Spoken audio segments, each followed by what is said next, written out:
السلام عليكم ورحمة الله وبركاته. اهلا وسهلا بكل اللي بيتابعونا على قناة تاكسي، كل اللي بيشوفونا لاول مرة. المبدأ عايزه اقول لكم ان انا غيرت مكان التصوير علشان خاطر بس دخلت الشتاء واحنا بنرتب وبننظف بقى للشتاء، فالدنيا مكركبه شويه، لكن اكيد مش هيكون ده المكان الدايم خالص. والحاجه التانية ان انا بصور من على السطح، فاعذروني لو لقيتوا في صوت دوشه، في صوت عيال كده بيلعبوا كلاكسات والكلام ده كله، عشان بس لو في حاجه جت في الفيديو ما عرفتش اقصها في المونتاج، فاحنا هنستحمل بعض بس شويه في الفيديو ده. يلا بينا دلوقتي نبدا الفيديو مع بعض.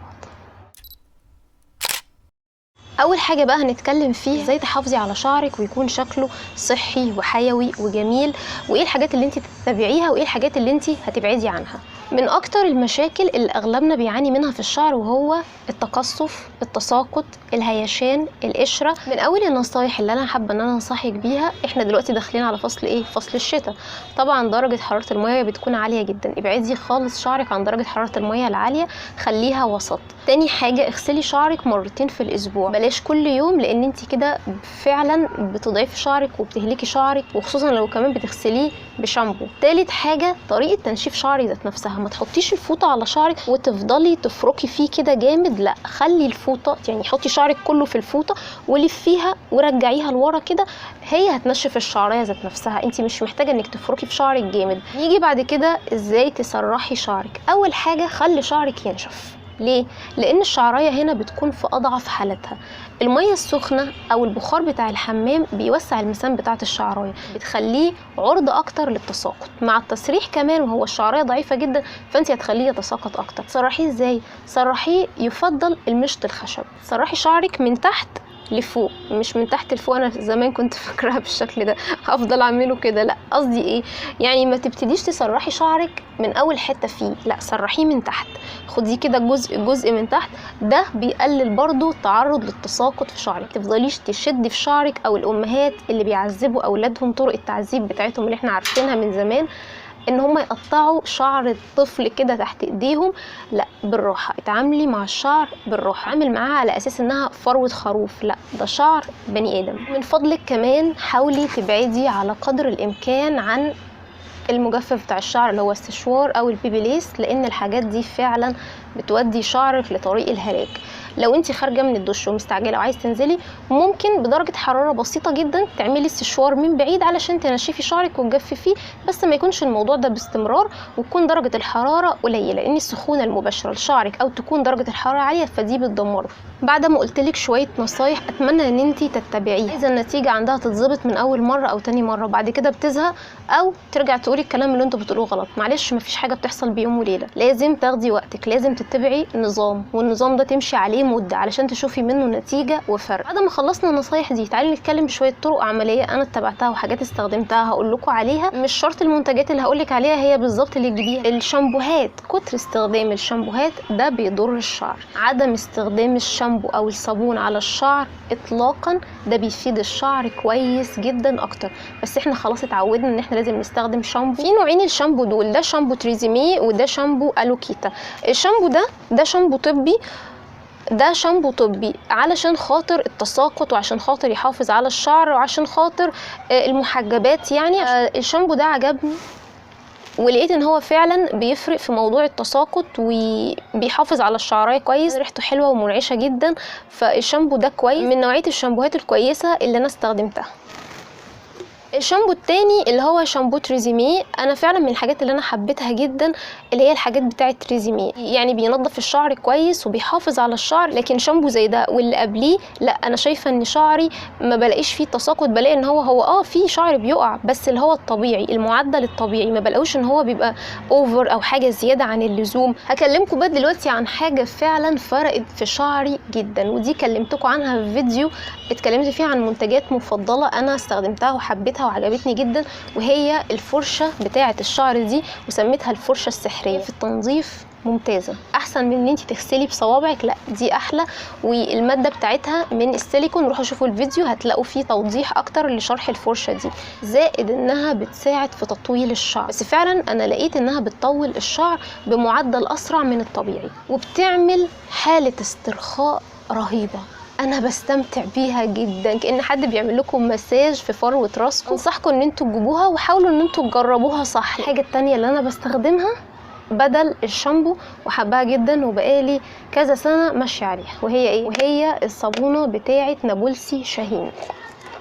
الصابونة دي هوريها لكم بشكلها الطبيعي، لان انا دايما كنت بجيبها في العلبه بتاعتها واوريها لكم، فطبعا دي انا مستخدماها دلوقتي، وطبعا هنزل لكم الصوره بتاعه العلبه بتاعتها. صابونه نابلسي شاهين.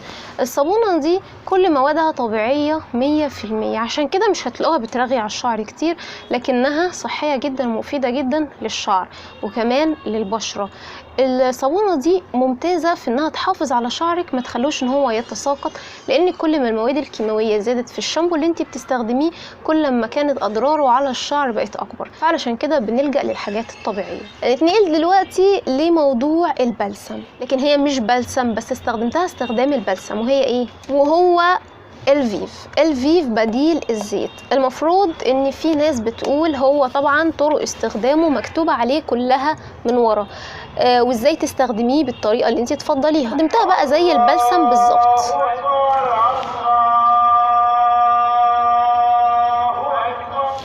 لكن بالنسبة للفيف اللي هو بديل الزيت، الطريقة بتاعته اللي انا فضلتها، ودي برضو هتلاقوها مكتوبة عليه من ورا، وهو ان انا استخدمه زي البلسم. فانا جربت الطريقة بتاعت البلسم دي، لقيت انها نفعت مع شعري جدا، وعلى فكرة هو بيطري الشعر وحلو، بتحسوا ان الشعر فعلا حصل فيه اختلاف. لكن على الناشف ده لا، ما اقتنعتش بيه خالص، ده هيش لي شعري ونشفهولي. ولكن انا مش هجيب الفيف ده تاني. لو حبيت ان انا هجيب اللي هو بتاع تريزيميه اللي انا عجبني وجربته قبل كده وما كانش بيضر الشعرايه، ده انا بستخدمه كل فتره طويله قوي. ليه بقى؟ لاني لقيت ان هو بيعمل تساقط رهيب في الشعر، علشان كده مش هفكر ان انا اجيبه تاني. وهكلمكم في فيديو بعدين بقى ان شاء الله على مجموعه حاجات هي ممكن تكون حلوه لكن اضرارها اكبر من نفعها بكتير. هنتكلم بقى دلوقتي على نوعية المشاط اللي انت تستخدميها لشعرك. فالافضل ان انت تستخدمي مشط خشب، فرشة خشب لو انت بتحبي الفرش، او المشط الخشب، يعني الاتنين بيكونوا كويسين جدا، بس اللي انت تحبيه وبتشوفي ان هو اسهل في الاستخدام وهو الخشب، ويكون نوع خشب كويس، لان في مشاط خشب ما بتمشيش في الشعر اصلا وبتقطع الشعرايه. في فرق بقى بين حاجة اسمها تقطيع الشعر، وفي فرق بين تساقط الشعر. الشعريه كده ما دام خرجت من مكانها فهي هتقع، مش محتاجه مشط. تقطيع ان المشط بيقطع الشعريه، يعني بيجي عند نصها ويقطعها، عند اطرافها ويقطعها، فانا كده بهلك شعريه من نوع المشط اللي انا بستخدمه لو كان سيء. يبقى انت ممكن تستخدمي اللي هي المشط اللي هو البلاستيك اللي زي ده، او اللي هو النوع اللي بيكون شبه ده بس يكون واسع. فانت هتقولي كده انا حافظ على الشعرايه، لا، نوع البلاستيك ذات نفسه، او نوع، انا ما بقولكيش ما تستخدموش، انا عندي من المشاط دي وبستخدمها وكل حاجه، بس وانا شعري ناشف بيكون عرض اقل ان انا استخدمه ان هو يعمل لي تساقط. لكن في الوقت اللي بقول لكم عليه وهو الخشب بيكون افضل. ويفضل لما تجيبي حاجات زي دي هاتيها اللي هي سنونها واسعه علشان تحافظ على الشعرايه بتاعتك، ويكون النوع نظيف، يكون نوع كويس كده، وتحسي ان الخامه بتاعته كويسه، علشان خاطر دي بتأثر على الشعرايه بتاعتك. طبعا انتي هتدهني شعرك، هتدهنيه بزيت او بكريم.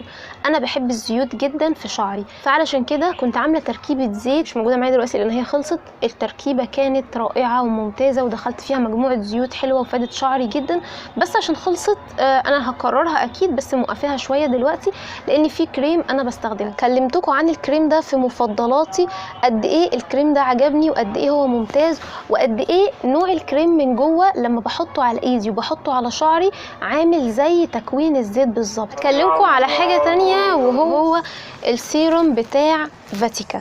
السيروم بتاع فاتيكا ده ملوش معايا 30 لازمه، حسيت ان هو منتج عبيط بمعنى الكلمه، ما قدرتش افهمه. سيروم ريحته هي اللي حلوه، ريحه السيروم حلوه زي ما انتم شايفين. بصوا انا مخلصه تقريبا نصه، يعني انا حكمت عليه اصلا من اول مره والله، بس قلت اديله مره واثنين وثلاثه وعشرة.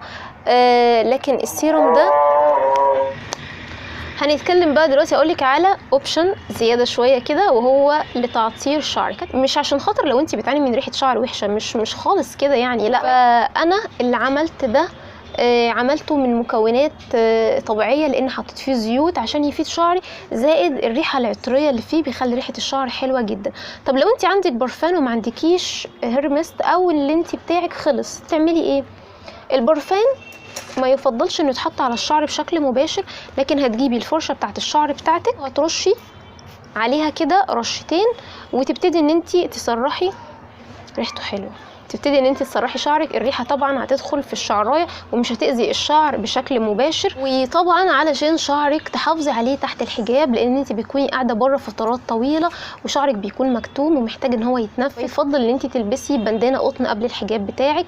زائد كمان التوكه اللي انت هتلمي بيها شعرك يفضل انها تكون حاجه حرير او حاجه ستان، علشان تكون يعني ايه حنينه كده على الشعر، وخصوصا ان انت هتربطي الشعر بيه، فما تكونش حاجه عنيفه على الشعرايه، وان انت هتقعدي بيها فترات طويله بره. طيب هنيجي لاخر حاجه دلوقتي، وهو حمام الزيت او حمام الكريم. حمام الكريم انا كنت قلت لكم قبل كده في الفيديو بتاع مفضلات ماي واي، اكتر نوع حمام كريم انا حبيته هو بتاع ماي هير من شركه ماي واي. الكريم ده، حمام الكريم ده حبيته جدا، خلي الشعر طري وجميل، ما بيخليش الشعر ولا سايح ولا نايح. لكن حمام الكريم ده عجبني في ايه؟ ان هو فعلا بيخلي الشعر طري. مش هقول لكم ان هو هيقعد معاكي مده طويله قوي، بس هتحسي بفرق كويس بعد ما تستخدميه. وكمان ريحته بقى هي اللي بتبقى ثابته وبتقعد في شعرك مده طويله قوي. ريحته قد ايه جميله، وبجد من الحاجات اللي انا حبيتها، وخصوصا في الصيف. الحاجه اللي انا بحبها اكتر من حمام الكريم وهي حمام الزيت. حمام الزيت بجد جميل جدا لشعري، هنعمله مع بعض وهنحضره مع بعض مع استخدام الكاب الحراري بتاعه برضو. مكونات حمام الزيت، وهو اول حاجه زبده الكركار، ودي كنت جبتها من ماي واي، وزيت الخروع، وزيت جوز الهند، وحبيت المرات دي يكون معايا زيت بذور العنب، وكمان زيت الزيتون. هحط من زبدة الكركار معلقة واحدة، من زيت الخروع علشان هو تقيل هحط منه برضو معلقة واحدة، وهحط من بذور العنب معلقة، ومن جوز الهند معلقتين، ومن زيت الزيتون 3. الكمية دي هتكفي شعرك كويس جدا. لو شعرك كمان طويل هيخش من جوه ومن بره وفروة من الجذور كده للأطراف، فهيملى شعرك زيت كويس قوي. في طريقتين تستخدميه، بس قبل ما اقولكوا على الطريقتين، المكونات دي هتلاقوها انها فيها حاجات جامدة شوية، فانا بسخن مية واحط ازازة الزيت دي جواها عشان المكونات دي كلها تسيح وتدخل في بعضها عشان تفك يعني، وبرده الزيت كله يدخل في بعضه. الطريقتين اللي بقولك عليهم بقى، في واحدة تعمليه قبل ما تغسلي شعرك، وواحدة تانية بعد ما تغسلي شعرك. قبل ما تغسلي شعرك ده، لما بعد كده تيجي تغسليه في الدش بالشامبو وتنضفيه كويس، هتلاقي ان كمية الزيت قلت كتير في شعرك، بس شعرك هيستفاد منه وفعلا هيكون حلو جدا وطري جدا. الطريقة التانية بعد ما تغسلي شعرك ده هتحطي برضو الزيت، وطبعا مع الكاب الحراري عشان يديله تدفئة اكتر من نص ساعة لساعة، بس المرة دي مش هتعمليه بشامبو، هتشطفيه بس، وفعلا هتلاقي النتيجة هنا. لو انتي حابة الزيت في شعرك كتير هيقعد معاكي مدة كبيرة قوي، لكن لو انتي حابة ان ما يبقاش فيه ملمس زيتي كده في شعرك، فهتعملي الطريقة اللي هي الاولانية. وصلنا لاخر الفيديو، قلت لكم حاجات كتير جدا للشعر، ان شاء الله تكون فادتكم. ويلا بينا دلوقتي نشوف معلومة النهاردة بتقول ايه، واقول لكم السلام عليكم جميعا.